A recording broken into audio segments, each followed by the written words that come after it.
Welcome back to GSMC's Down by Contact Sports Podcast. I am your host, Jeremy Lapidus. Today is Monday, March 3rd. If you were just tuning in, we just finished going over what a perfect offseason might look like for the Chicago Bears. In this segment, we turn our attention cross town, stay in Chicago, but change our sport over to baseball, talk about what the Chicago Cubs might look like this season, coming off of a year where they were second in their division, finishing with 83 wins. We'll talk about what they did this offseason and if that made them a true playoff contender. But before we do, remember, if you would like to be an even bigger part of the show than you already are, all you need to do is go to gsmcpodcast.net. Or if you're on YouTube, you can use that super chat feature. If you do either of those two things, a message should pop up on the bottom of the screen for you, me, and everybody else around the world to see. If you do have a burning question about sports, anything at all that you would like to ask, go ahead and throw that in the comments. Throw it in the chat. I will get to it as soon as I possibly can.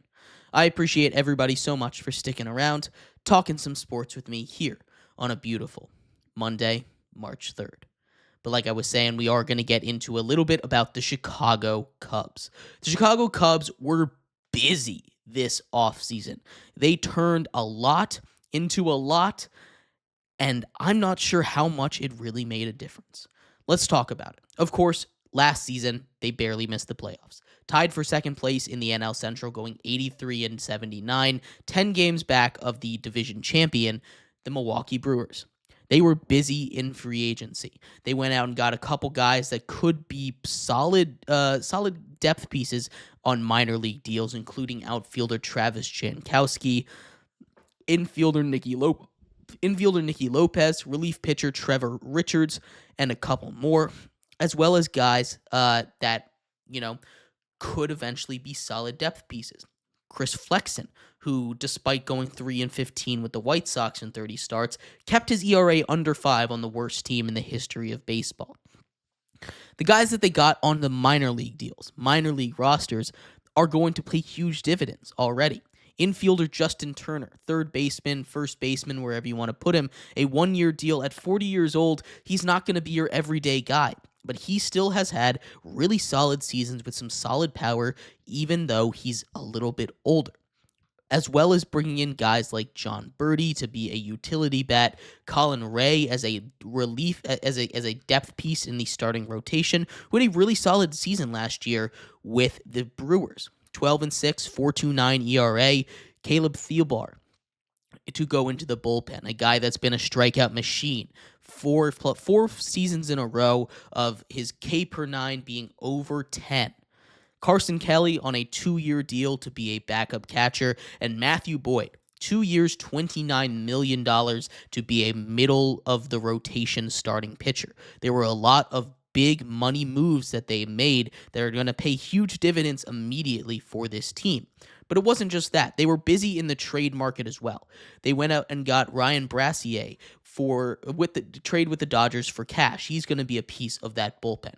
With the Astros, they made a couple big moves, getting their closer in Ryan Presley, giving up Juan Bello, and as well as getting Kyle Tucker, one of their starting outfielders, in exchange for third baseman Isaac Paredes, who's going to kill it over there in Houston, starting pitcher Hayden Wesneski, and third base prospect Cam Smith. Wesneski, prospect as well. Smith already killing it in spring training over there, but still, this was a trade that they needed to push the envelope a little bit further in a division that they're so close to getting. But that wasn't it. They made a couple more big trades. They acquired starting pitcher Cody Petit in exchange for Cody Bellinger and cash heading over to the Yankees, as well as getting a relief pitcher Eli Morgan for outfielder Alfonso Rosario. These are a lot of big moves that they're making. These aren't just little splash in the pan trades they're making. These aren't just throw it away, kind of tossed in the corners of the minor league trades. You're getting starters. You're getting Kyle Tucker, Ryan Presley in these trades. These guys that, sure, they're a little bit older, but these are going to be massive pieces of your team for the next 2-3 seasons if you can keep them on. You had to give up a lot for Kyle Tucker, one of the best hitters in the game. Isaac Paredes, who they traded for at the deadline last year, but I think this works out better for them anyway.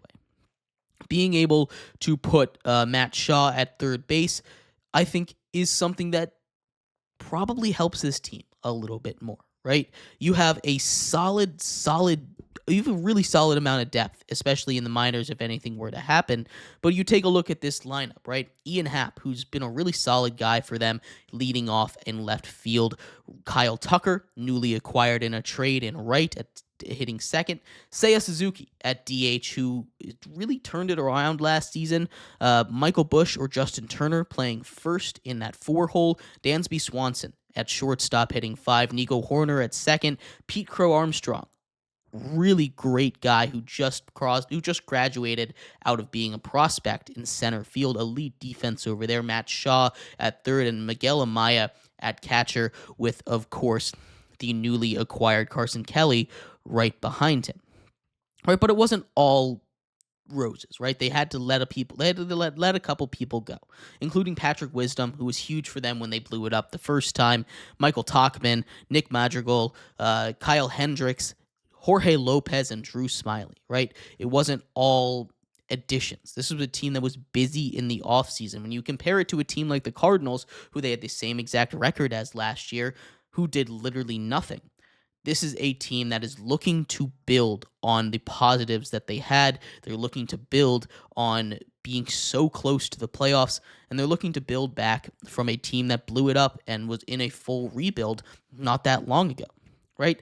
They made a big swing on Cody Bellinger. That didn't work. They trade him over to the Dodgers, and they get an upgrade over there, right? They're able to get Kyle Tucker. That's a huge win for them. And they honestly didn't have to give up as much as they probably would have if they traded for him in the middle of last season, right?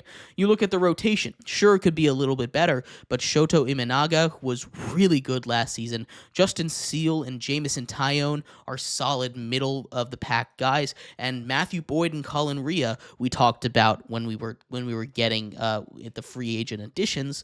These two guys had pretty solid seasons last year. They got good money. They're great back end of rotation guys. In the bullpen, Ryan Presley. They trade for him. He's going to be their closer. That goes along with Porter Hodge, Ryan Brassier, who they traded for Tyson Miller, Nate Pearson, Caleb Thielbar, Julian Merriweather, and Keegan Thompson, right? This is not a team that I think is anywhere close to being a World Series contender. But when you talk about competing for the NL Central, you're talking about competing with the Brewers, who in my opinion got worse. You're talking about competing with the Cardinals, who in my opinion got worse. You're talking about competing with the Pirates, who aren't there yet. I think they got a little bit better, but they're not there yet. And you're talking about competing with the Reds, who could be there. They're a very young team that if their guys develop, if they stay healthy, if their pitchers, especially their pitchers, stay healthy, they could be good. But right now, the Cubs, I think, probably are favorites to win this division. This is the most wide open division in the sport, though. This is not a division that the Cubs are going to run away with, but would you look at the additions that they made? When you look at what they were doing all offseason, being aggressive in the trade market, trying to fix their issues that they had, trying to patch their holes with some solid one-year deals, some solid low-risk, high-return guys like a Justin Turner, like a Colin Rea. These guys, I think, were great additions to this team. I love what the Cubs did this offseason. They were busy. They moved off of some bad contracts, moved off of the guys that weren't going to stay with them in the long term, and they built a really solid roster. The over-under for this team reflects that. Near the top of the league at 85.5 games. I think they go over that. I think they win this division, and I think the Cubs make their way back to the playoffs, finishing 87-75. But I'd love to hear your thoughts. What do you think about the Cubs offseason? What do you think? Do you think they're going to make the playoffs this year? I'd love to hear your thoughts. And thank you, everybody, so much for tuning in to today's episode of GSMC's Down by Contact Sports Podcast. We'll be back tomorrow, same time, same place, going over everything from around the world of sports. I will see you then. You guys have a good one. Bye-bye.